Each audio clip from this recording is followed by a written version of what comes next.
네,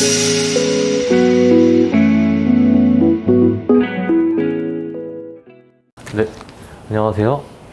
일단은 저는 제 소개를 먼저 드리자면 저는 58회 변리사 시험에 합격한 박상보라고 합니다. 59회 변리사 시험 특허법 해설 강의를 받게 되었는데, 자, 일단 혹시 이번에 시험을 보신 분 계실까요? 시험을 세 분 보신 것 같네요. 네, 이번에 시험에 본 사람이 여기 착석한 분도 계실 거고, 아니면 내년이나 내후년 시험을 준비하기 위해서 이 해설 강의를 들으러 오신 분들도 많을 텐데, 일단은 이 해설 강의를 통해서 2차 시험을 어떻게 준비해야 되는지 좀 방향성을 좀 잘 잡으셨으면 좋겠습니다. 자, 그래서 일단은 58회가 아니라 59회죠. 59회 시험의 특징부터 좀 말씀드릴게요. 전반적으로. 일단 첫 번째는 드디어 특유 발명인 의학연도 발명이 출제가 되었습니다. 지금까지는 이 의학연도 발명이 이렇게 전면적으로 출제된 적이 단 한 번도 없었거든요. 이걸 보아 내년이나 내후년에도 약간 특유 발명 있죠. 선택 발명이나 뭐 수치 한정 발명 같은 쟁점들이 충분히 출제될 수 있음을 암시합니다. 자, 그리고 이게 의학연도 발명 이 출제 배경이 된 판례가 보시면은 첫 번째 페이지 보시면 2016-502 판례 있잖아요. 이게 의학연도 발명의 진보성 판단 법리를 설시한 판례인데, 이 판례의 사실관계가 거의 그대로 출제됐어요. 자, 그렇다면 여러분들이 물론 특허법 같은 경우에는 판례 전문을 읽을 필요가 없다고 좀 들으셨을 텐데, 사실은 시간이 좀 남으면 판례 전문도 읽어볼 필요가 있는 게 사실관계가 그대로 출제되거든요. 물론 강사들의 역할이긴 해요. 그 사실관계를 그대로 문제화시키는 게 강사들의 역할이긴 하지만, 여러분들도 시간이 좀 남는다고 하면은 판례 전문을 한 번쯤은 봐줄 필요가 있다고 생각합니다. 그 다음에 두 번째로, 이것도 좀 특징적인 부분인데, 자, 무권리자 특허 및 일사부재리에 관한 쟁점이 2년 연속 출제되었습니다. 사실 일사부재리 같은 경우에는 각하신결에 관한 최신 판례 있죠? 이게 굉장히 중요한 탑10 판례에 선정되었기 때문에 사실 나올 거라고는 충분히 예상할 수 있는 문제였습니다. 그리고 여러 GS들에서 다 나왔을 거예요, 아마. 자, 그리고 각하신결뿐만 아니라 이제 판단 시점을 묻는 문제도 있었죠. 사실 이 판단 시점을 묻는 문제가 58회 변리사 시험에서 출제되긴 했었는데, 이게 어려운 법리가 아니라서 설사 여러분들이 58회에 출제가 되었으니까 그냥 제끼자라고 생각했던 분들도 사실은 좀 어렵지 않게, 처음에는 당황을 하셨을 거지만 결국에는 어렵지 않게 답안지를 썼을 거라고 생각이 들거든요. 그리고 세 번째는 사실 특허법에서 어려운 문제들이 조치에 묻는 문제거든요. 예를 들어서 여러분들이 뭐 기출문제를 푸셨으면 아시다시피 57회 변리사 특허법 문제 1번에 설문 1번이 그 해에서 가장 어렵게 출제됐었는데, 그게 사실은 조치를 묻는 문제였어요. 사실 특허법 시험은 판례형 문제가 비중이 늘어날수록 쉽기 마련이거든요. 이 조치를 물어보면은 그 해 그 난이도가 굉장히 높아집니다. 하지만 이 올해 시험에서는 대부분 판례형 문제였습니다. 따라서 사실은 이제 체감 난이도는 작년이나 재작년보다는 쉽지 않았나 라는 생각이 좀 들어요. 그리고 네 번째는, 이게 사실 민사소송법적인 내용이 강한 부분인데, 이제 자백이 출제가 되었습니다. 자백. 신결 취소 소송은 이제 민사소송법을 준용하기 때문에 이제 변론주의가 적용이 되죠. 따라서 충분히 나올 수 있는 부분이긴 했는데, 그리고 사실 문제 4번 같은 경우에는 민사소송법적 법리 있죠. 여러분들이 민사소송법을 공부했을 때 배웠던 그 법리를 그대로 적용하면 그냥 풀리는데, 중요한 거는 좀 이따 보시면 아시다시피 특허 침해 소송 중 어떤 구성 요소를 구비하고 있다라는 표현이 자백이 될 것인지 말 것인지를 결론을 알고 들어간 사람이 있고 모르고 들어간 사람이 있었을 텐데, 사실 여기서 좀 갈리는 것 같아요. 하지만 모르고 들어갔다라고 해도 여러분들이 민사소송법 그 자백의 법리를 그대로 적용했으면은 어느 정도 답안지를 좀 충분히 채울 수 있지 않았나 라는 생각이 듭니다. 그리고 사실 2022년 1월에 이 자백에 관한 판례가 선고가 되었는데요. 이 판례의 사실관계가 그대로 똑같이 출제가 되었어요. 4번에. 따라서 아까 제가 말씀드렸듯이 여러분들이 판례 전문을 좀 볼 필요가 있다라고 제가 말씀을 드리는 게, 이 사안포섭이 판례의 그 사안포섭이랑 거의 동일하거든요. 좀 이따 제가 문제 4번이랑 지금 제가 나눠드린 보충자료 판례 부분 보시면은 얼마나 유사한지 여러분들이 확인할 수 있을 거예요. 그러면은 문제 1번부터 한번 보도록 하겠습니다. 자, 문제 1번. 한번 문제를 쭉 훑어볼게요. 자, 문제 1번 같은 경우에는 설문 1번 보면은 이거는 중간 양도 사건이죠. 이게 우창 엔지니어링 사건인데, 설문 2번 같은 경우에는 이게 가장 59회에서 가장 어렵지 않았나라고 생각이 드는 설문입니다. 설문 2번. 설문 2번은 사실은 이거에 해당되는 판례가 있어요. 있는데, 특허법원 판례가 있는데, 이 판례 같은 경우에는 모르고 이 시험에 임했을 가능성이 좀 높거든요. 그렇다면 이 판례를 몰랐을 때 과연 어떠한 논리를 펼치면서 답안지를 작성을 했는지가 관건인 것 같아요. 사실은 이 판례를 알고 있으면은 사실은 그냥 풀 수 있는 문제인데, 아마 대부분 몰랐지 않았나라고 생각이 좀 들거든요. 설문 3번 같은 경우에는 이거는 좀 쉽게 풀 수 있었을 거라고 생각됩니다. 이거는 무효심판과 중복심판을 문 문제이죠. 문제 2번 같은 경우에는 설문 1번은 판단 시점에 관한 문제이고, 이제 설문 2번 같은 경우가 이제 각하 신결에 관한 최신 판례죠. 문제 3번 같은 경우에는 이게 의왕응도 발명에 관한 문제입니다. 전면적으로 출제가 되었습니다. 그리고 문제 4번이 자백이 있고요. 자백. 그래서 자, 문제 1번부터 볼게요. 자, 갑은 천천히 읽어보겠습니다. 자동차 전력 공급 장치를 개발 제조하여 판매하는 것을 업으로 하는 회사이고, 을은 시판되는 차량에 적합한 자동차 전자장비 일체를 개발 제조하여 판매하는 것을 업으로 하는 회사이다.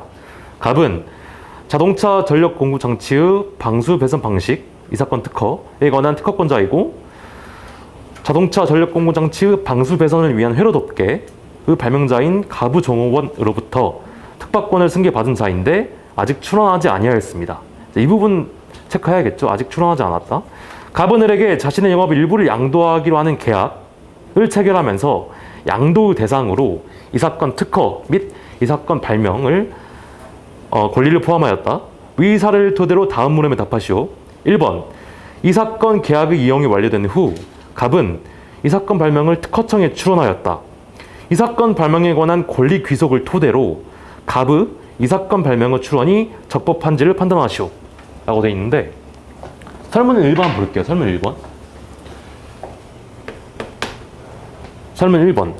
설문 1번에서 물어본 거는 이 사건 발명이죠. 이거 헷갈리면 안 돼요. 지금 문제 1번에서 이 사건 발명과 이 사건 특허가 나오기 때문에 이 두 개를 잘 구분해야 돼요. 일단은 설문 1번은 이 사건 발명에 관한 것입니다. 그러면 문제를 그대로 한번 따라가 볼게요. 원래는 갑의 종업원이 발명을 하였죠.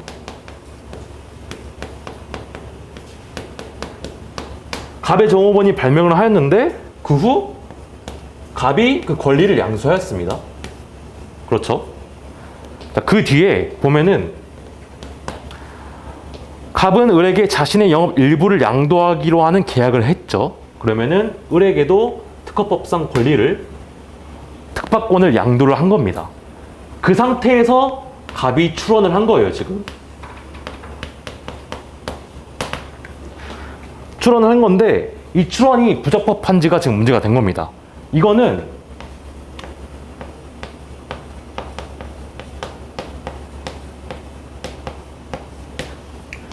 (2020) 후 10087 판례를 그대로 적용할 수 있는 문제인데, 당연히 출원이 부적법하겠죠. 왜냐하면은 갑은 을에게 특허를 받을 수 있는 권리를 양도하였기 때문에 갑은 현재 무권리자입니다. 따라서 갑의 출원은 부적법합니다. 부적법하고, 여기서 중요한 게 사실은 이 판례 있잖아요. 이게 58회 변리사 특허법 시험에서도 출제가 된 판례입니다. 거기서는 어떠한 쟁점까지 나왔냐면, 사실 이 판례가 두 가지로 나눠집니다. 제가 나눠드렸던 보충자료에 보시면 있는데, 이 판례에서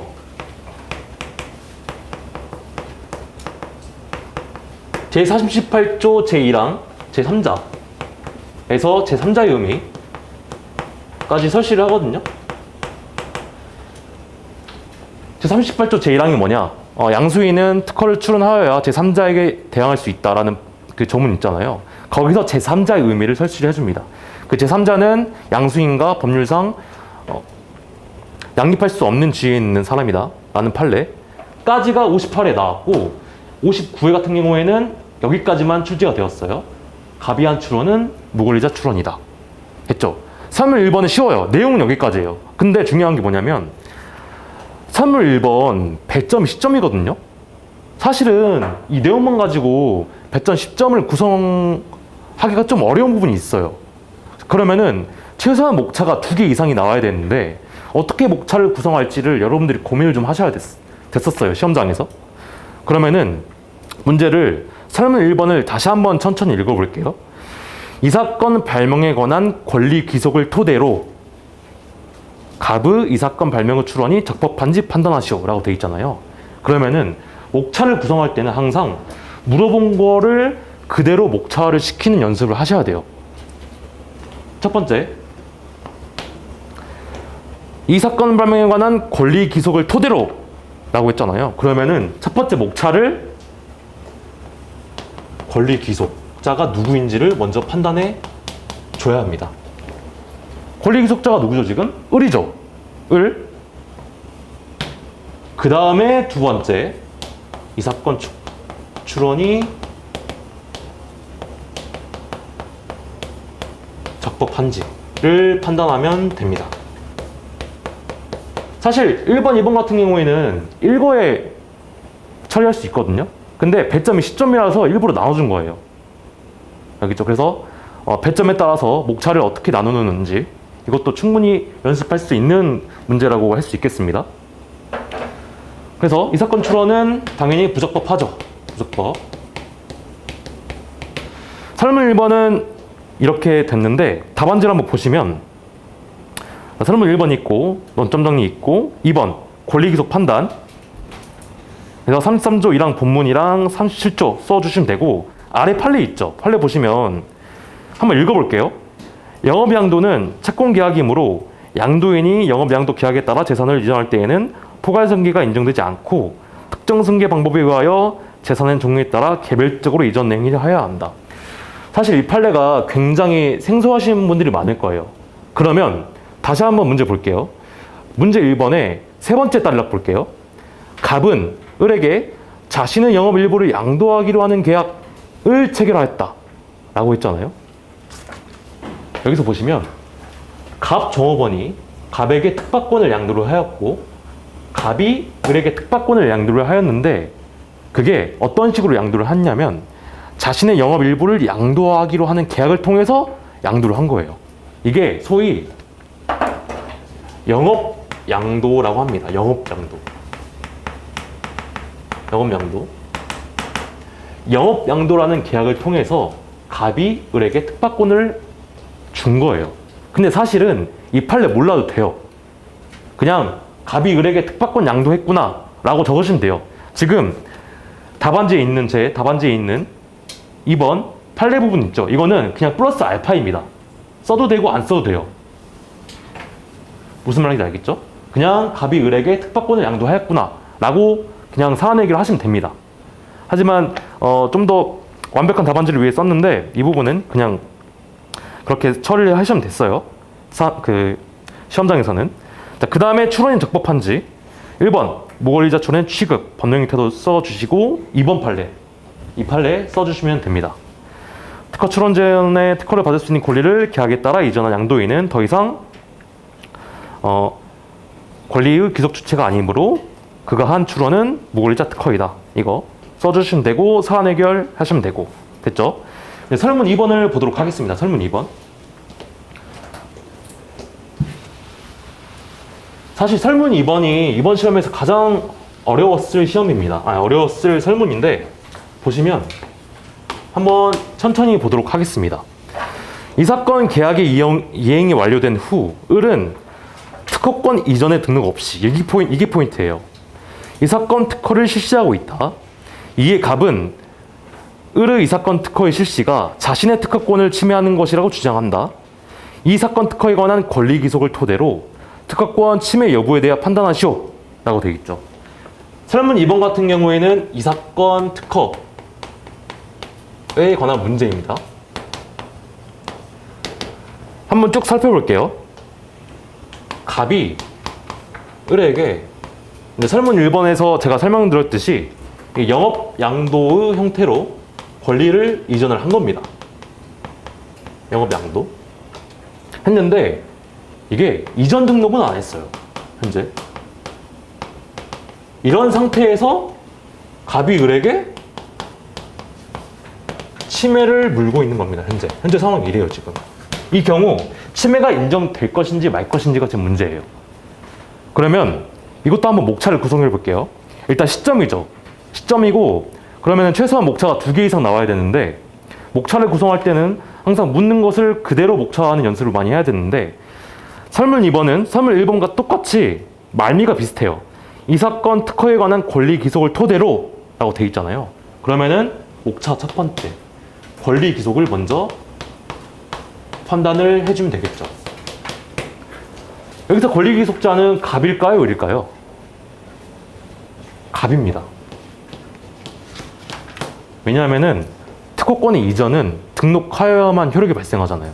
1차 때 여러분들이 공부 많이 하셨을 텐데 그 서리변소차 있죠. 효력 발생 요건, 등록이 효력 발생 요건 그거 있죠. 그래서 특허권의 이전은 등록하여야만 효력이 발생하는데 현재 등록을 안 했잖아요. 그러면 권리 기속자는 현재 갑이에요. 여전히 갑이에요 지금. 그리고 두 번째 침해인지 판단을 해야 되는데, 사실 이 사실관계에 그대로 맞는 판례가 있어요. 이게 영업난도 판례 아까 있잖아요. 영업양도 판례. 이거의 원심법원 판례인데 거기에서 이 상황에 대한 판시를 해주거든요. 근데 사실 여러분들은 이 판례에 대해서 모르는 상태에서 시험장에 임했을 확률이 저는 높다고 생각하거든요. 그러면은 그 판례를 모른다는 가정에 한번 생각해 볼게요. 다시 한번 문제를 보면은 갑이 을에게 영업양도를 하였고 하지만 이전 등록은 안 한 상태에서 갑이 을에게 침해를 물고 있어요. 갑이 처음에는 내 영업을 일부 양도할게 라고 말을 했으면서 나중에 침해를 물고 있는 거예요. 이게 좀 부당하다고 생각되지 않나요? 그러면은 이게 논리 구성을 침해인지라고 했을 때 그 판례를 모른다는 가정하에 신의칙 위반을 생각해 볼 수 있는 거죠. 그 다음에 권리남용까지 생각해 볼 수 있습니다. 권리남용. 이 두 가지 논리를 가지고 논리를 펼치신 수험생분들이 많다고 들었거든요. 됐죠? 그 다음에 사실 이 상황에 맞는 판례가 있는데 답안지 보시면 아시다시피 판례는 뭐라고 하냐면 이 계약의 효력으로, 지금 계약을 했잖아요. 영업양도 계약. 이 계약의 효력으로 을에게 묵시적인 통상실시권이 설정된 것으로 보자 라는 법리로 풀어갑니다.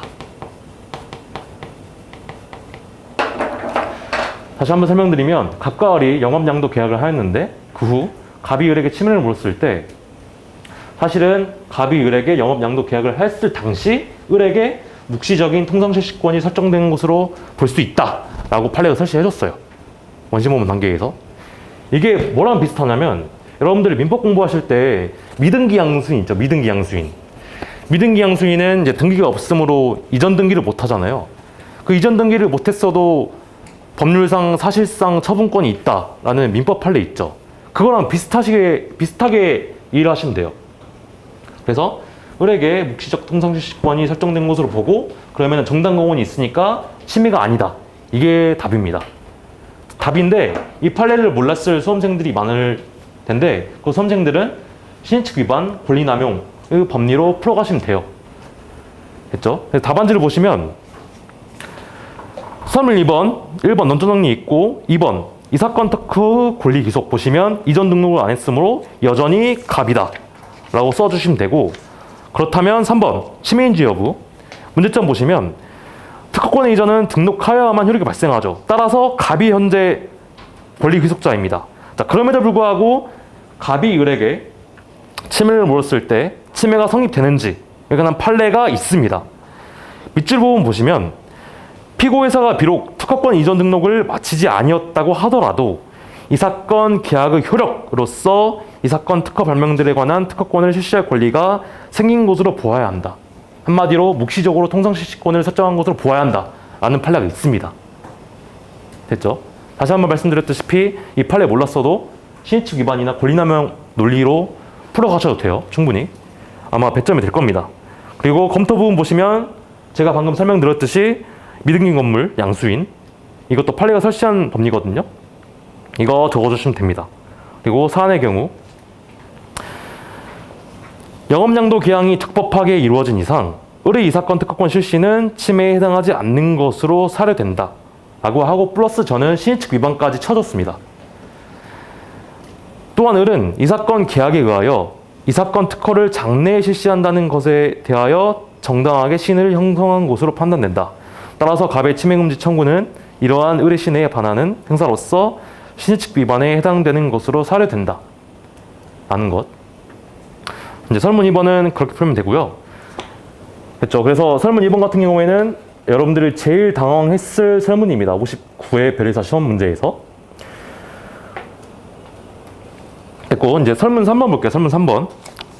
자, 설문 3번 보시면 이 문제에 대해서 좀 오해를 많이 하시는 수험생들이 많은 것 같은데, 문제를 천천히 읽어봐야 돼요. 이거는 특허심사관이 위 설문 1에서 수험생이 제시한 결론과 달리 판단하여 특허 결정하거나 거절 결정하였다면, 여기까지가 의미가 잘 파악이 되셔야 돼요. 자, 설문 1번 같은 경우에는 거절 결정 나와야 되는 거죠. 무권리자 출원이니까. 그거랑 반대로 그럼 특허 결정이 내린 거잖아요, 지금. 설문 3번은 특허 결정이 되었을 때의 상황을 의미합니다, 지금. 됐죠?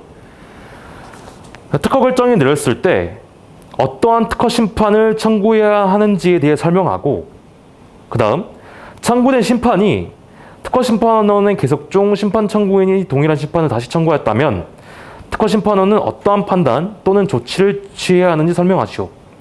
출제자분이 그냥 끼워놓은 것 같아요. 중부심판, 중부심판을 끼워놓은 것 같고 배점 때문에. 자, 그러면 이거는 쉽죠? 어떠한 심판을 청구해야 되죠? 무효심판을 청구해야 되겠죠. 이제 133조 1항 2호. 근데 여기서 중요한 게 133조 1항 2호를 보면은 무권리자 특허에 대해서 무효심판을 청구할 때에는 정당 권리자만 이해관계인이 되죠. 그래서 그 정당 권리자에 관한 조문까지 써주시면서 사안을 포섭하시면 되겠습니다. 그리고 중복심판 같은 경우에도 똑같아요. 민사소송법 중복소송 있죠? 그 법리를 똑같이 적어주시면 돼요. 이건 같은 경우에는 여러분들이 민사소송법을 공부할 때에는 이제 당소계라고 암기를 하셨을 텐데, 특허 같은 경우에는 당심계입니다. 당사자 동일하고 심판물 동일하고, 그 다음에 전 소송 계속 중, 전 심판 계속 중이죠. 후심판 제기됐을 경우 중부심판. 네, 문제 1번은 이렇게 넘어가도록 하겠습니다. 자, 문제 2번 볼게요. 문제 2번. 문제 2번 보시면 이거는 사실 저도 GS 문제에서 이제 설문 2번을 중점적으로 내긴 했는데, 사실 저는 이 문제가 많이 나오면은 동일 증거 범위 있잖아요. 중요 증거설. 근데 그거랑 결부돼서 나올 줄 알았는데, 이제 설문 1번 보시면 시점을 묻는 문제랑 같이 나왔습니다. 그래서 이거는 제가 보충 자료를 다 나눠드렸던 부분이긴 한데, 사실은 58회 문제에 나왔어가지고 좀 대충 제껴버리는 선생님들도 있을 거예요. 근데 이거는 뭐 어려운 법리가 아니기 때문에 여러분들이 각하신결 최신 판례 법리만 보고 이 판단 시점에 관한 법리는 제끼고 시험장에 들어갔어도 아마 충분히 푸실 수 있었을 거라고 좀 생각이 듭니다. 자, 그러면 볼게요. 특허법. 이 문제가 좀 특이하게 나왔죠. 그리고 이게 판례 번호까지 주면서 문제가 나왔어요. 자, 2번 특허법 제163조와 관련하여 다음 물음에 답하시오라고 되어 있죠. 일사부질에서 해당하는지 판단 시점에 관한 대법원 판결로는 이게 있고 이게 있다. 후자는 2009 후 234 전업의체 판결을 유지하면서 또 다른 이유로 일사부질의 판단 시점을 신결시로 보았다. 이들 판례는 모두 유효하다.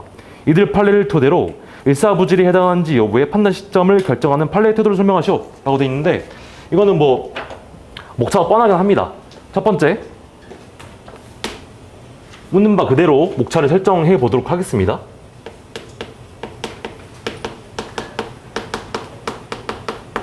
이제 판단 시점이 심판 청구 시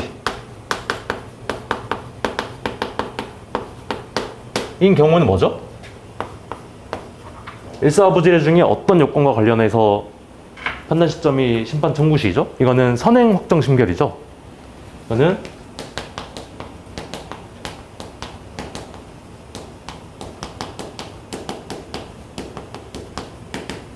선행 확정 심결이 있는지 없는지는 심판 청구 시로 판단을 하죠. 됐죠? 자, 그러면은 이것도 답안지를 작성하실 때 종래 판례 같은 경우에는 심결시를 기준으로 선행확정 심결이 있냐 없냐를 판단했습니다. 그러자 전원부채 판례가 이거를 변경을 하였는데,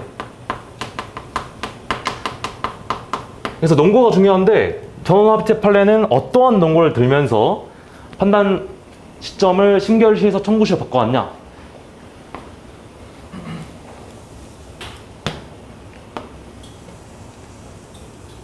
이제 전원합의체 판례에서 특별한 상황을 들면서 설명을 해줘요.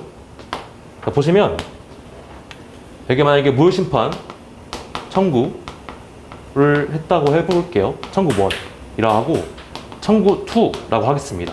청구 2. 그러면 여기를 중점적으로 보도록 할게요. 만약에 종래 판례처럼 판단 시점을 신결시로 보면은 어떠한 문제가 생기는지를 위주로 보겠습니다. 보시면 일단은 이쪽을 기준으로 볼게요. 무효심판 청구를 했어요. 근데 청구할 당시에는 지금 확정된 신결이 없죠? 없어요. 여기서 청구 2에서 신결이 나고 신결에 불복해서 특허법원 단계까지 올라갔다고 합시다. 여기서 신결 취소 판결이 났다고 해볼게요. 인용된 거죠, 인용. 자, 그랬을 때 일단은 여기까지가 심판 단계이고 여기서부터 여기까지가 소송 단계이죠. 특허법원 단계. 특허법원 단계이고 만약에 신결 취소 판결이 나면은 다시 심판 단계로 넘어오죠. 심판 단계. 자, 이런 상태에서 만약에 여기 있죠. 무효심판 청구 1. 이게 신결이 여기서 확정 났다고 해볼게요. 만약에. 자, 그렇다면 이 상황에서 만약에 신결 취소 판결이 나서 다시 심판 단계로 넘어갔다 그랬는데, 만약에 종래 판례처럼 일사부질의 판단 시점을 심판 청구시가 아닌 신결시로 보게 된다면 여기서는 무조건 각하 심결을 할 수밖에 없어요. 왜냐하면 중간에 신결이 확정되기 때문에 신결시로 본다면은 무조건 각하 심결 할 수밖에 없겠죠. 그러니까 신결 취소 소송에서 판결까지 받고 다시 심판까지 내려왔는데도 불구하고 앞에 신결이 확정됐다는 이유로 각하 심결을 할 수밖에 없는 거예요, 지금. 이해가 되나요? 만약에 종래 판례처럼 이 신결시를 기준으로 판단하게 된다면, 이러면은 문제가 두 가지가 생깁니다. 첫 번째는 국민의 재판 청구권을 과도하게 제한하게 되죠. 그 다음에 애써서 신결 취소 소송에서 판결이 내려졌는데 이 판결이 무의미하게 되죠. 무의미. 신결 취소 소송 판결이 무의미하게 된다. 여러분들은 이 두 가지 논거만 잘 작성해 주시면 돼요. 그래서 전화부채 판례에서 신결시를 심판 청구시로 바꾸는 전화부채 판례에서 이러한 특정한 상황을 들면서 판례를 바꿔버립니다. 이 특정한 상황에 대해서 이해를 좀 하실 필요가 있어요. 이게 1번 목차예요. 판단 시점을 심판 청구시로 보는. 그리고 이 다음 두 번째,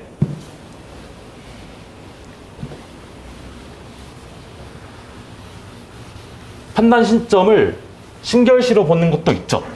판단 시점을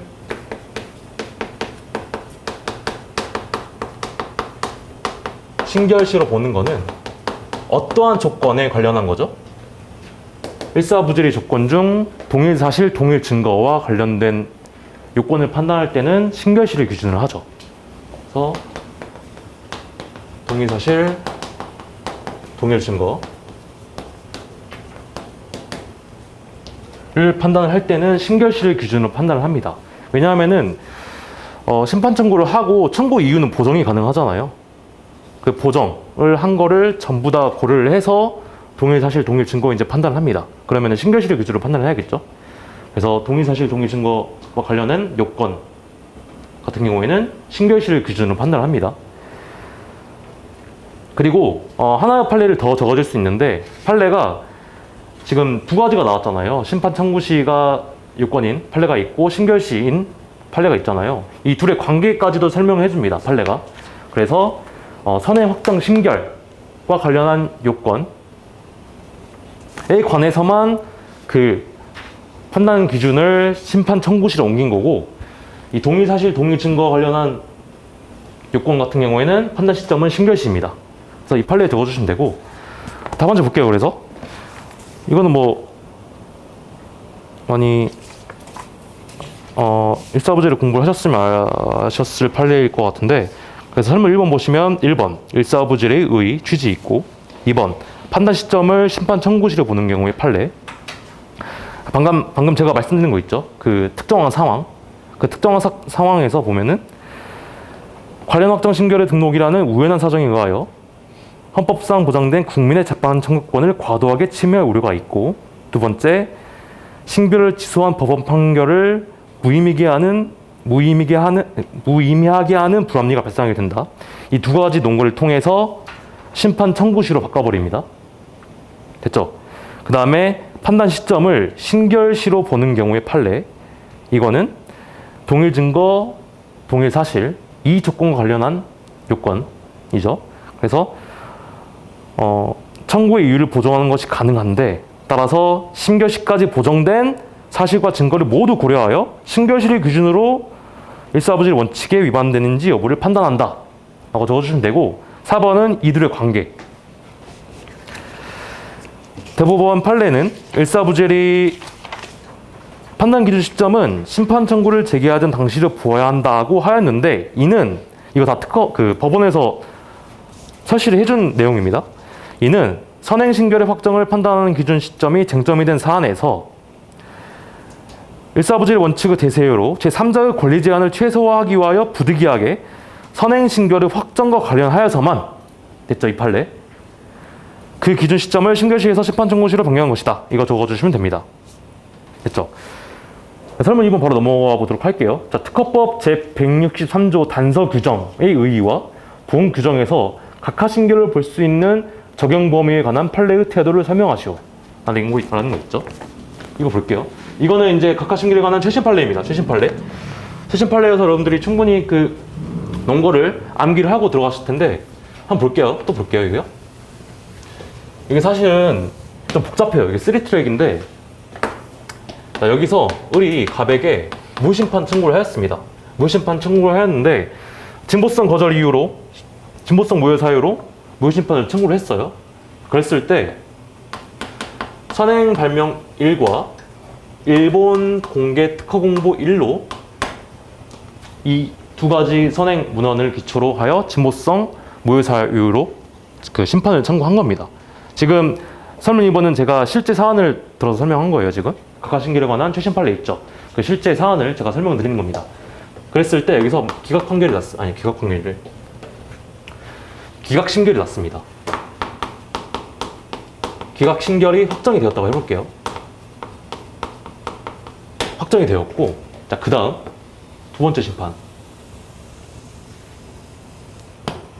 네, 이번에는 병이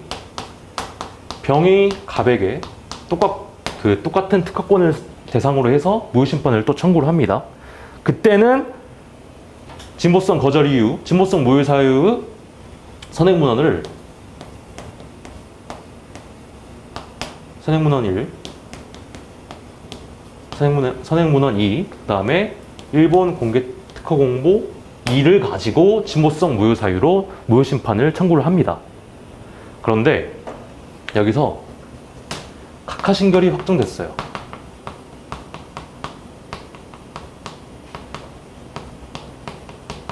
그 이유는 첫 번째 청구랑 두 번째 청구랑 이거를 증거를 비교를 했을 때 다르죠. 다르긴 한데 판례는 동일 증거의 범위를 확정된 신결의 결론을 번복할 만한 유력하지 않은 증거가 부과된 것까지 동일 증거로 보잖아요. 따라서 여기서 판례가 물론 새로운 증거가 부과되었지만 동일 증거로 보아서 일사부재 원칙에 위배된다고 보아 각하신결을 확정을 했습니다. 그렇죠? 여기까지는 지금까지 아는 거예요. 아는 사실인데 이제 각하신결에 관한 최신 판례는 여기까지 나오는 거죠. 한 번 더 걸어요. 병이 갑을 상대로 무효 심판을 한 번 더 청구를 하는데 이번에는 선행발명 2, 선행발명 3을 가지고 청구를 합니다. 여기서 문제가 되는 게 그렇다면 원래는 163조 단서를 보면은 각하신결이 확정되었을 때는 일사부재리 원칙 위배 안 돼요. 근데 왜 문제가 된 거냐면 여기서 보시면 아까 동일 증거인지 판단할 때는 확정된 신결의 결론을 번복할 만한 유력하지 않는 증거가 부과되는 것도 포함된다 그랬잖아요. 그러면은 확정된 신결의 결론을 번복할 수 있는지 없는지는 진보성 판단이라는 결론을 뒤집을 수 있는지 없는지에 관한 실체 판단이 들어가는 거예요, 지금.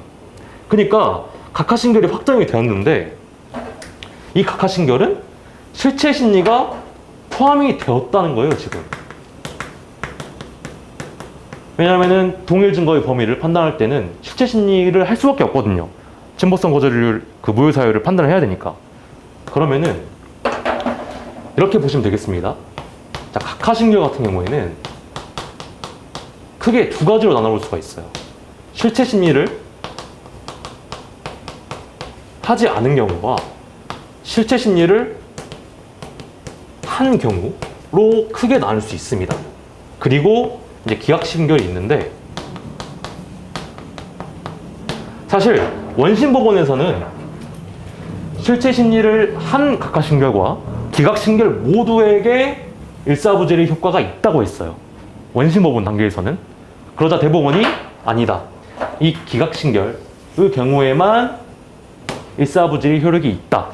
라고 대법원이 원심법원을 깠죠. 그러면은 설문 2번 보시면 각하신결로 볼 수 있는 적용 범위에 관한 판례의 태도를 설명하시라고 돼 있는데 이게 사실 설문 해결을 좀 문제에 맞게 해야 되잖아요. 그러면은 각하신결 범위를 설명을 해야 되는데 할 때 이렇게 하시면 돼요. 각하신결은 실체 심리를 포함하지 않는 경우에 각하신결이 있고 실체 심리를 포함하는 경우에 각하신결이 있는데 이 두 경우 모두 각하신결로 볼 수 있다. 라고 적어주시면 돼요. 됐죠? 사실 이 경우가 일반적이긴 하죠. 실체 심리가 없는 경우에 각하신결이 일반적이긴 하죠. 하지만 동일 증거의 범위에 관한 판단 때문에 실체 심리가 들어가게 되어서 지금 이 설문 2번이 문제가 된 겁니다. 됐죠? 사실 설문 2번은 더 설명할 게 있긴 하거든요. 왜냐면은 여기뿐만 아니라 이 확정된 신결이 여기도 있잖아요. 그러면 이 두 가지 관계도 판단을 해줘야 되거든요, 사실은. 이거는 생략하도록 하겠습니다. 이거는 됐고 이제 문제 3번 넘어가 보도록 하겠습니다. 문제 3번. 이제 문제 3번은 의학응도 변명이 드디어 나왔죠.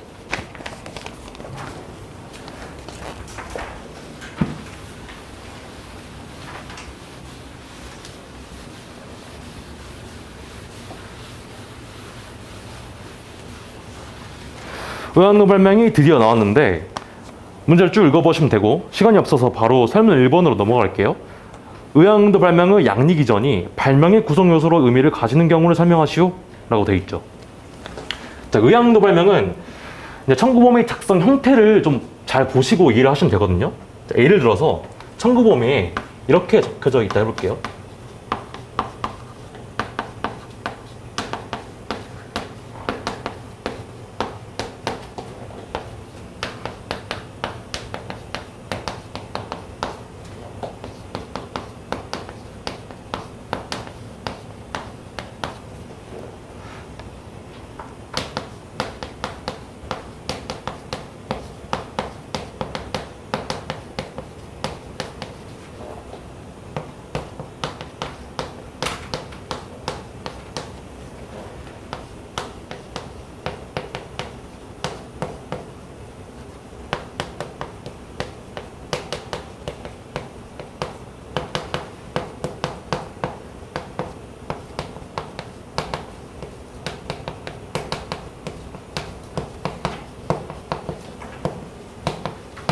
이 청구 범위를 보시면은 의왕도 발명이 좀 쉽게 이해가 될 텐데, X물질 포함하는 알파 수용체 저하여 Y 질명 Z 약효를 나타내는 1일 1에 1mg 경구투여하기에 적합한 조성물 봤을 때 이 X물질이 뭐죠?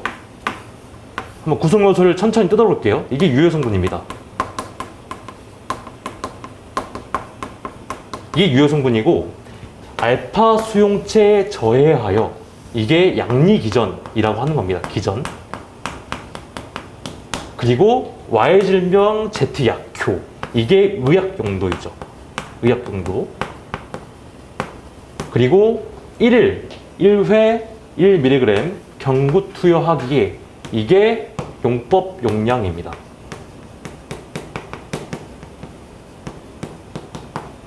됐죠? 그러면은 설문 1번 같은 경우에는 이 양리 기전이 발명의 구성 요소로 인정될 수 있는지 없는지 물어본 거고, 설문 3번 같은 경우에는 이 용법 용량이 발명의 구성 요소로 인정될 수 있는지 없는지를 묻는 거예요. 그러면은 이 한 문장을 통해서 설문 1번과 설문 3번을 한꺼번에 생각을 좀 하실 수 있습니다. 그러면은 설문 1번 먼저 보도록 하겠습니다. 이거를 이제 케이스 1이라고 하고, 이거를 케이스 2라고 하겠습니다. 케이스 2는 비교를 하면은 좀 이해를 하시기 편할 텐데, 포함하는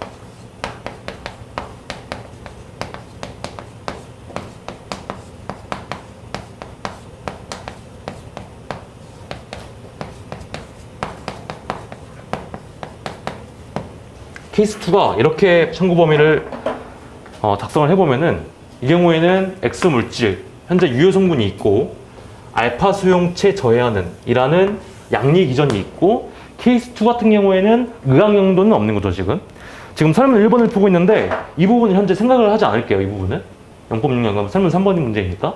자, 그러면은 여기까지 비교를 했을 때 케이스 1부터 볼게요.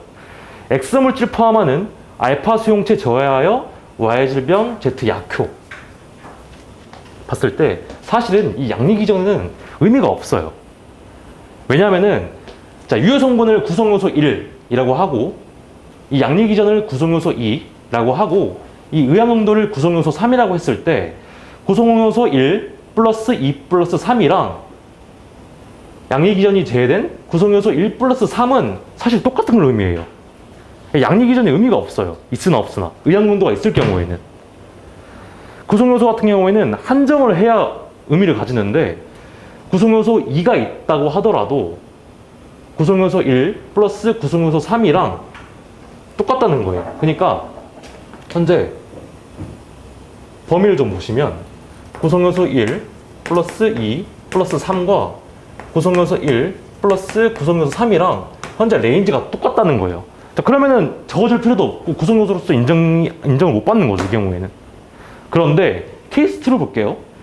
X 물질 포함하는 알파 수용체를 저해하는 조성물이라고 되어 있을 때는, 이 경우에는 사실 의학 용도를 특정할 수 있습니다. 이 경우에는. 왜냐하면은 통상의 기술자 입장에서, 통상의 기술자가 만약에 X 물질이 알파 수용체를 저해하면은 Y 질병 Z 약효를 보이는구나를 통상의 기술자가 알고 있다고 해볼게요. 예를 들어서. 그러면은 사실 통상의 기술자 입장에서는 X 물질 알파 수용체 저해하는 이것만 보고서라도 Y질병 Z 약효를 보이는구나를 알 수 있잖아요.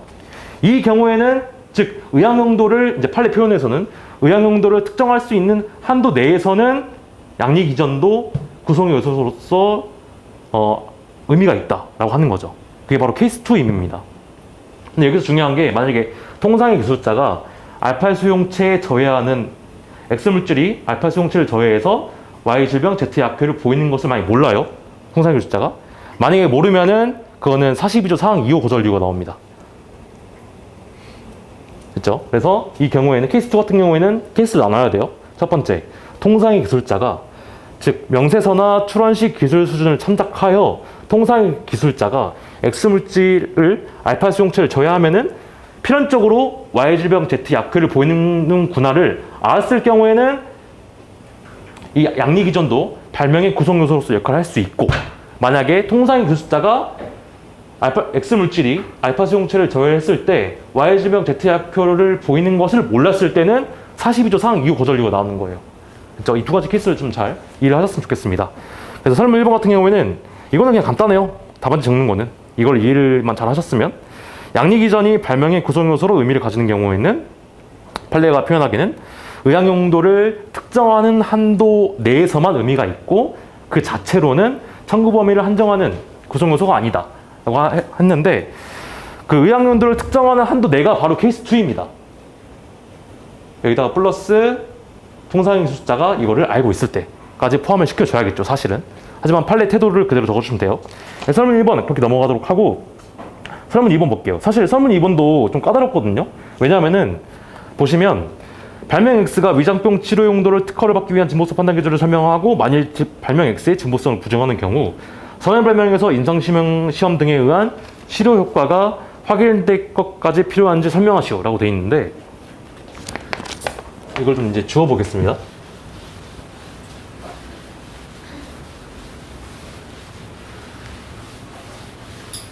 지어보면은 설문 2번도 좀 까다로워요. 왜냐하면은 잘 보시면 사실 의학용도 발명 진보성 판례는 여러분들이 잘 알고 계실 거예요. 한번 적어보면은, 저는 이제 두 문자를 따서 이제 치료 효과를 쉽게 예측할 정도에 불과하면은 진보성이 부정되고, 선행 발명 등에서 임상시험에 의한 치료 효과가 확인될 것까지 필요가 없다 라는 판례 있죠. 의학용도 진보성에 관한 판례입니다. 다시 한번 읽어드리면, 치료 효과가 쉽게 예측될 정도에 불과하면 진보성이 부정되고, 선행 발명들에서 임상시험에 의한 치료 효과까지 확인될 필요는 없다 라는 판례 있잖아요. 이게 사실은 그 판례거든요. 사실 의학용도 발명 같은 경우에는 발명이 신규하기만 하면은 특허를 주는 경향이 있었습니다. 하지만 신규성 거절 이유와 진보성 거절 이유는 구분되어야 한다는 원칙의 일환으로 이 판례가 나왔죠. 선행 발명에서 임상시험에 의한 치료 효과가 확인될 것까지 필요 없다. 이거는 사실 신규성 판단 법리죠. 치료 효과가 확인된다. 이거는 신규성 판단 법리잖아요. 그래서 진보성과 신규성 판단 법리는 구분되어야 한다 라는 판례 같은 경우에는 여러분들이 다 아셨을 텐데, 이게 중요한 게 100점이 10점이거든요. 10점. 그러면은 판례를 좀 더 써야 돼요. 더 써야 되는데 뭘 더 써야 될지를 여러분들이 고민을 하셨을 텐데, 자, 문제 3번에 첫 번째 단락 다시 볼게요. 발명 X의 선행 발명 1에는 위장병의 선택적 억제제인 X의 시험이 A 연구소에서 다른 세계적인 연구센터 B와 협력하에 막 시작되었고 초기 결과는 매우 흥미로워 보인다가 있고, 그 다음에 선행 발명 2에는 X가 위장병 종양의 비정상적 활성을 강력한 억제제이고 부분적으로 또는 완전히 종양의 치료에 유용할 수 있다는 연구 결과가 있다. 이게 선행 발명이 2개 나와 있잖아요. 그러면은 결합에 관한 판례를 또 적어줄 수 있습니다. 선행 발명 등의 특허 발명에 이를 수 있다는 동기 남시 또는 그와 마찬가지 그 판례 있죠. 그것까지 적어줄 수 있는 거예요. 사실 이 판례, 그 결합에 관한 판례도 적어줘야겠구나 라는 생각을 하기 어려울 수 있는데, 중요한 게 이 출제의 배경이 된 판례가 이제 20169 508인가? 네, 50이 라는 판례인데, 이게 의학도 발명 진보성에 관한 판례거든요. 근데 이 판례 보면은 똑같이 있어요. 결합에 관한 판례가. 그래서 사실 판례 전문을 뭐 특허법은 읽어볼 필요가 없다라고 말을 하는데 사실은 시간이 있으면은 읽어볼 필요가 충분히 있다고 생각을 합니다. 그래서 2016-5011 보면은 결합에 관한 판례도 나와 있습니다. 그래서 목차를 한번 다시 작성을 해볼게요. 첫 번째, 진보성의 적어주시고, 두 번째, 의학도 발명 진보성 판단 법리 있죠?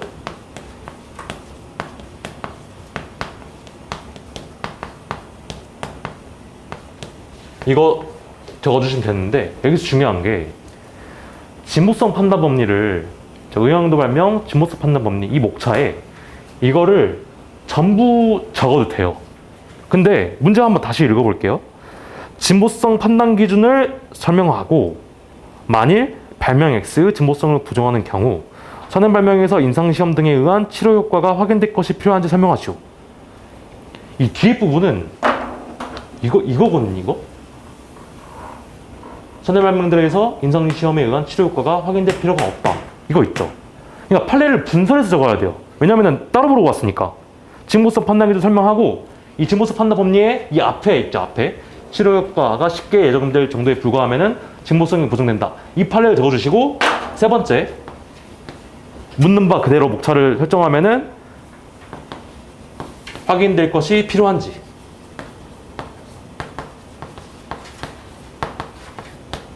에서 이 판례를 적어주시면 됩니다.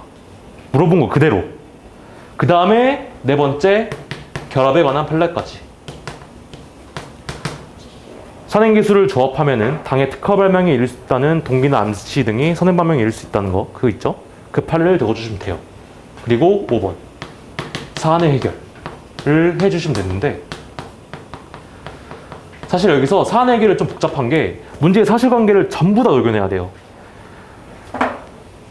첫 번째 단락, 선행 발명 1에는 초기 결과는 매우 흥미로워 보인다. 이것까지 포섭을 또 해주셔야 되고 그 다음에 선행 발명 2에는 X 위장병 종양은 비정상적 활성 강력한 억제제이고 부분적으로 또는 완전한 종양은 치료에 유용할 수 있다는 연구 결과가 있다. 여기까지 포섭을 해주셔야 됩니다. 그래서 이 첫 번째 단락에서 이 마지막 두 문장을 포섭을 해주시고 두 개의 기술 분야가 같으므로 충분히 결합을 할 수 있을 거로 보인다 라고 한 다음에 이 두 개를 결합을 했을 때 진보성을 그 치료 효과를 쉽게 예측할 정도로 보인다. 따라서 진보성은 부정된다 라고 결론을 내려주시면 돼요. 그래서 이제 설문 2번도 좀 어려우셨을 텐데 설문 2번에서 중요한 게 목차 2번과 목차 3번을 나눠야 된다는 거. 왜냐면 묻는 바가 확실하기 때문에. 그 다음에 4번, 결합에 관한 판례를 가미를 해야 된다는 거. 그리고 5번, 사안의 해결도 문제에서 주어진 사실관계를 그대로 녹여내야 된다는 거 이고요. 자, 그 다음 중요한 게 이 모든 것은 이 2016-501이라는 의학도 발명 진보성에 관한 판례에서 전부 판례가 설치한 그대로의 논리입니다. 판례 보시면은 보충자료 보시면 판례 있는데 똑같아요. 그래서 여러분들이 특허법 공부를 하실 때 판례 전문을 한번 읽어보면은 좀 더 문제를 쉽게 풀 수 있지 않나 라는 생각을 해봅니다. 이제 설문 3번 같은 경우에는 이거는 그냥 넘어갈게요. 이거는 뭐 용법 용량도 특허가 부여될 수 있죠. 설문 3번 이거는 이제 합헌검 잘 써주시면 되고 설문 4번 같은 경우에는 이거는 좀 볼 필요가 있는 게 용법 용량 진보성 판단 방법도 나왔습니다. 지금 진보성이라는 것은 이제 예측 곤란 효과가 인정되면은 진보성이 인정됐는데 이게 구성의 곤란성이 인정되거나 아니면은 효과 현저성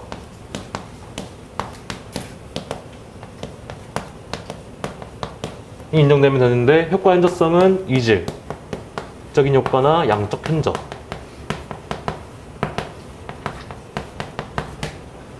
효과가 있을 때 인정이 되는 건데, 엄격한 진보성 판단 법리를 채용하는 투기 발명들이 있죠.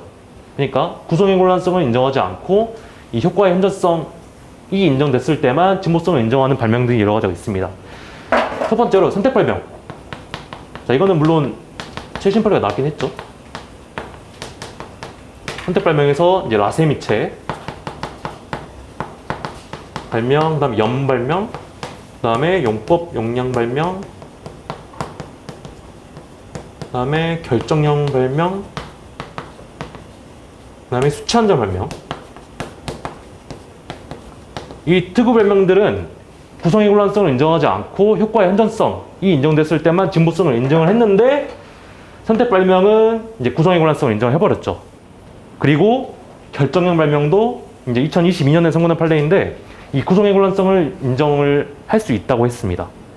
그렇다면 나머지 있죠. 라세미체, 염법 용량, 수치한정 발명 같은 경우에는 이 효과의 현저성, 이질적인 효과나 양적 현저 효과가 있을 때만 진보성을 인정할 수 있습니다. 그거 써주시면 돼요.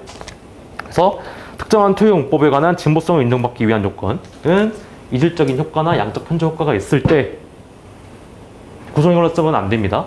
만 진보성이 인정될 수 있다 라는 판례를 적어주시면 돼요.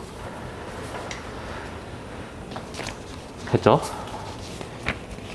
됐고, 답안지를 여러분들이 보시도록 하고, 이제 문제 4번으로 넘어갈게요. 문제 4번. 문제 4번 같은 경우에는 이제 자백인데, 사실 이게 2022년 1월에 선고된 판례거든요.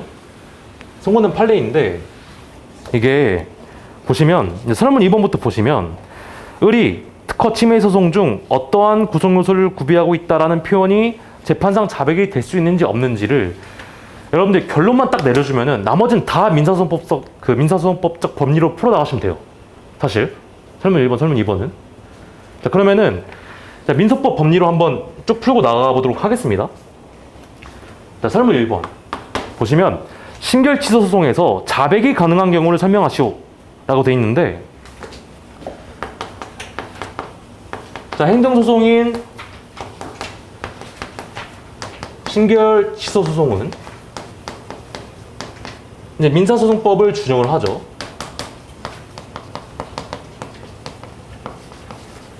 민소법을 준용을 함으로 이제 변론주의가 적용이 됩니다. 변론주의. 그러면은 이제 자백이나 의제 자백도 인정된다라는 판례가 있습니다. 이 판례 적어주시면 돼요. 심취소, 이제 민소법 적용하고 변론주의 적용돼서 자백, 의제 자백 인정된다. 여기까지만 적어주셔도 돼요. 자, 그런데 배점 6점이니까 플러스 하나 판례를 더 적어주시면 답안지도 있겠지만 이러한 자백을 인정한 예시의 판례가 있습니다. 문제 4번 보시면 이거는 뭐 간단한데, 목차 2번에 설문 2번이 아니라 양가로 2번 보시면 특허 발명은 진보성 판단에 제공되는 선행 발명이 어떠한 구성 요소를 가지고 있는지는 주요 사실로서 당사자의 자백의 대상이 된다고 할 것이다. 이 판례도 부가적으로 적어주셔도 돼요. 그런데 필수적인 판례는 아니고 이게 메인입니다. 설문 2번은 그냥 민소법적 법리로 풀어나갈 수 있었고, 그 다음 설문 2번 볼게요. 설문 2번.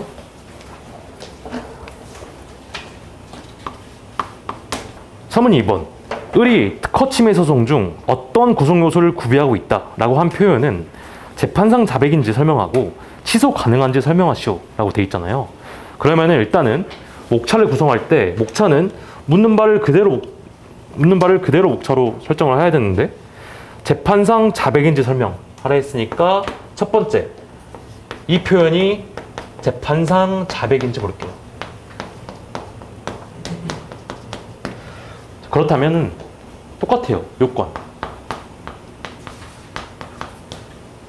첫 번째, 자백의 요건이 뭐죠? 변론 또는 변론 준비 기일에서 상대방의 주장과 일치하고 자객이 불리한 사실상의 진술이 있잖아요. 그럼 그대로 적어주시면 돼요. 변론 또는 변론 준비 기일에서 상대방의 주장과 일치하고, 세 번째, 자기에게 불리한 사실상의 진술이다 를 그대로 적어주시면 되고, 1번 요건. 그리고 2번 여기서는 이제 최신 판례 대법원을 적어주셔야 되는데 결론은 이래요. 어떤 구성 요소를 구비하고 있다 라고 한 표현은 재판상 자백이 될 수 있다. 이거 적어주시면 되거든요. 사실 이 판례를 몰랐으면은 자백이 될 수 없다라고 결론을 내려주신 분들도 있을 텐데 될 수 있습니다. 왜냐하면 사실상의 진술이기 때문에 재판상 자백이 될 수 있어요. 그래서 이번 판례 그냥 이 표현은 재판상 자백이 될 수 있다. 될 수 있다. 세 번째, 어떠한 경우에 되느냐라는 것도 판례가 설치를 해줍니다.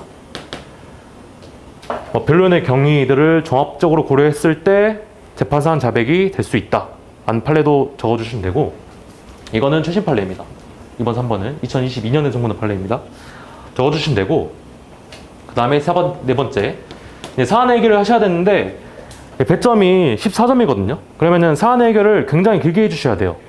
여러분들이 이제 문제를 푸실 때 내가 기재했던 판례에 비해서 배점이 굉장히 높다라고 하면은 첫 번째로 드실 생각이 목차를 어떻게 분석해야 되지? 라는 거와 두 번째로 사안 해결을 좀 길게 해야겠구나 라는 것, 이 두 가지를 좀 고려해 주시면 되는데 이 사안 해결을 문제에 있는 사실관계를 그대로 다 포섭해 주시면 돼요.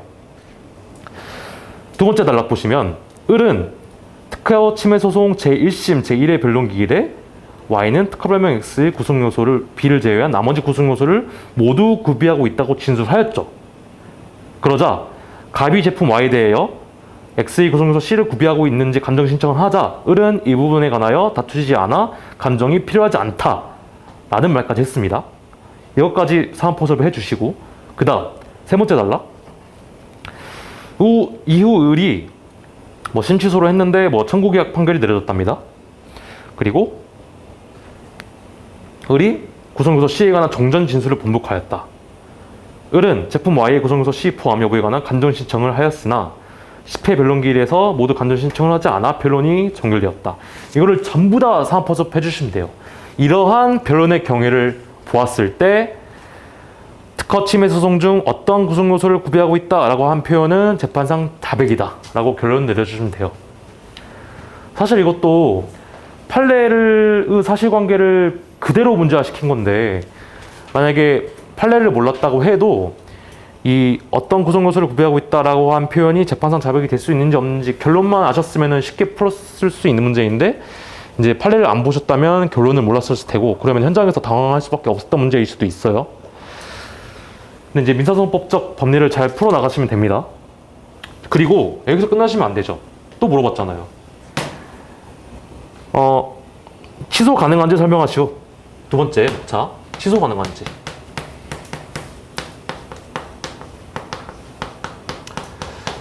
첫 번째, 자백의 효과부터 언급해 주면 좋겠죠. 이거는 민사소송법적 내용이니까 자백의 효과 같은 경우에는 불료중 사실이고 그 다음에 당사자의 임의 철회가 제한되고 세 번째는 법원은 그 자백 사실을 그대로 인정해야 되죠. 그거 적어주시면 되고 그 다음에 이제 자백의 철회, 취소 다 같은 말인데 여기서는 자백의 취소가 가능한 경우는 여러분들이 민사소송법 공부할 때 이제 오동착경이라고 공부를 많이 하셨을 거예요. 재심사유 5 그거 쭉 있죠. 그거 적어주시면 돼요. 그래서 세 번째 사안 해결을 하실 때 어떻게 하냐면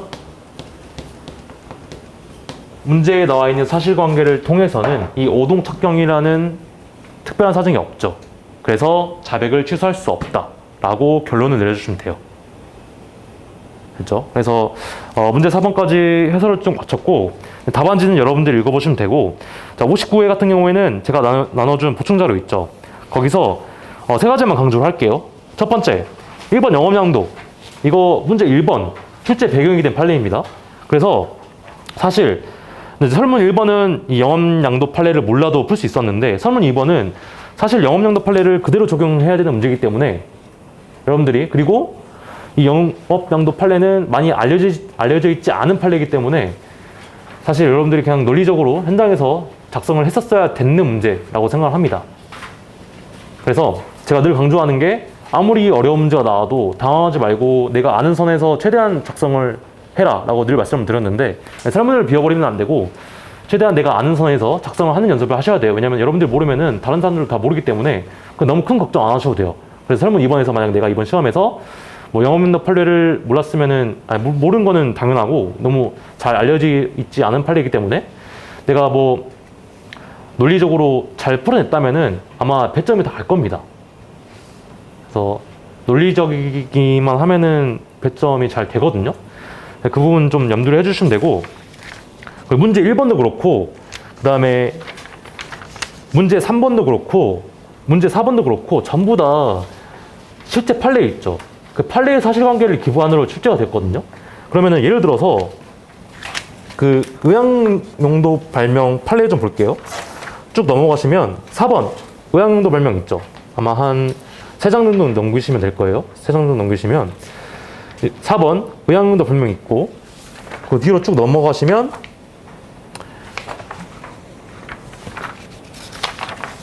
그 의학용도 발명은 진보성 판례 있죠. 2016-502 이거 있죠? 이거 보시면 첫 번째 단락 보시면 결합에 관한 판례가 나옵니다. 결합에 관한 판례가 나오고, 그 다음에는 이제 여러분들이 충분히 아실 만한 그 의학용도 발명은 진보성 판단 법리가 있고, 자, 그 다음에 사안포섭 볼게요. 사안포섭. 사안포섭 보시면 뒤로 넘겨보시면 밑줄 부분 보시면 나오거든요. 밑줄 부분 보시면 부분적으로 또는 완전히 의존하는 종양들을 치료에 유용할 수도 있다는 결론을 내렸다는 내용의 연구 결과가 있다. 이거 문제랑 똑같은 단어죠. 자, 그 다음에 3번. 두 번째 밑줄 보시면 매우 초기 결과는 흥미로워 보인다 라는 내용의 연구 결과가 있다. 이거 문제에 그대로 나와 있는 표현이죠.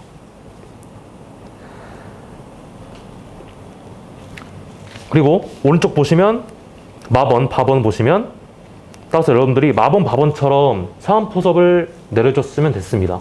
보시면 마번 보시면 미 선행 발명들에는 비정상적인 활동을 억제함으로써 지스트 치료의 효과가 나타날 수도 있다는 암시 동기 등이 제시되어 있다고 볼 수 있다. 또한 위 선행 발명들을 지스트 치료에 관한 것으로 그 기술 분야 및 기술적 과제가 동일하고 결합에 어려움이 없으며, 따라서 선행 발명들로부터 쉽게 예측할 수 있는 정도에 불과하다. 그 다음에 바번. 치료 효과를 선행 발명들로부터 쉽게 예측할 수 있는 이상 선행 발명들에서 임상시험 성공 등에 의하여 치료 효과가 확인되지 않아도 이행 발명의 진보성은 부정된다. 있죠. 그래서 사실은 여러분들이 특허 판례 같은 경우에는, 판례 전문 같은 경우에는 물론 특허법에 관련한 그 판례를 전부 다 그 판례 전문을 보면 시간이 부족하잖아요. 그러면은 최소한 그 탑10 판례 있잖아요. 3개년 동안 선정된 탑10 판례 경우에는 이제 판례 전문을 좀 보실 필요가 있다고 생각을 합니다. 왜냐하면 문제가 그대로 나오거든요. 보시다시피.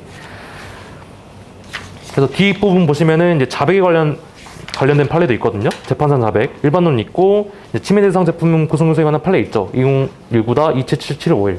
이것도 쭉 읽어보시면 아시다시피 지금 문제 4번의 사실관계랑 거의 똑같아요.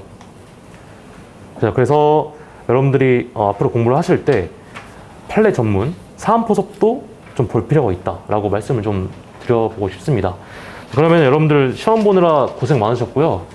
일단 좋은 결과가 있으면 참 좋겠습니다. 그러면 이제 해설 강의는 여기서 마치도록 하겠습니다. 네, 감사합니다. 네.